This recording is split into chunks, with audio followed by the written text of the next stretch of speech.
Hello everyone, so it's 9:46 p.m. right now on January 7th, and I'm ditching my Apple Watch Series 4 for this cheap smartwatch that I got from Amazon for around 50 bucks. I'm completely switching for 2 days. I'll end up going back to my Apple Watch eventually, so we'll see. First things first, I'm just gonna put this on to my wrist. Alright, so I have the watch on my wrist right here. Alright, so first things first, one of the biggest caveats is the wristband, the wrist strap. It's just not as premium as the Apple Watch bands, obviously. It's also not as premium as the watch itself. It just feels cheap. It looks good, the color is good, but it just feels cheap. It doesn't feel as good as the watch itself, honestly. However, it actually has quite a lot of holes, so it's a better fit than my Apple Watch actually. Because on my Apple Watch, I feel like the tightest option is too tight, and like one step looser is a little bit too loose for me. And obviously I'm not gonna punch another hole on that band.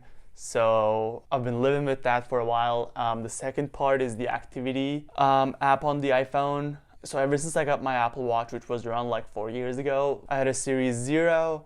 If you don't know that, it's the one that came before Series 1, so it was like the very first Apple Watch that Apple stopped supporting. They didn't release the latest version for that. So I have my activity data and I have the calories I burn, the exercise minutes, as well as the hours I end up standing up. So missing those for 2 days is definitely going to be a challenge. It's gonna affect all my scores, all my numbers.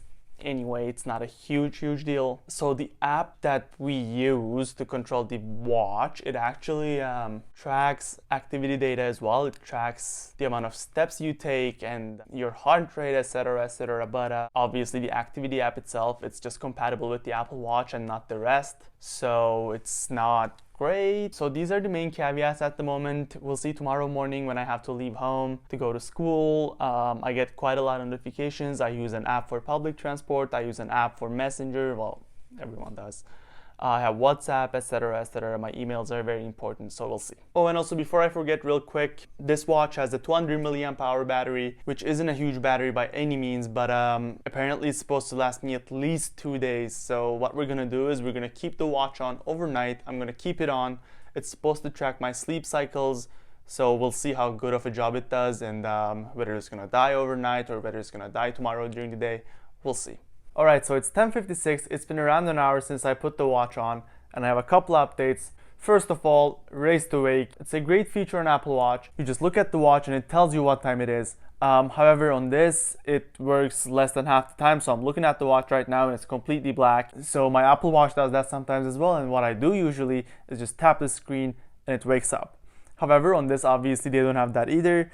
I have to press the button on the side, which is quite hard. Now, see, I'm holding the camera, so I won't be able to do that. So I was actually going to check what time it is exactly, but I can't do it. But the last time I checked was 10:56, so we'll see. I'll correct it. I'll look at the timestamps. I'll correct it if it's wrong.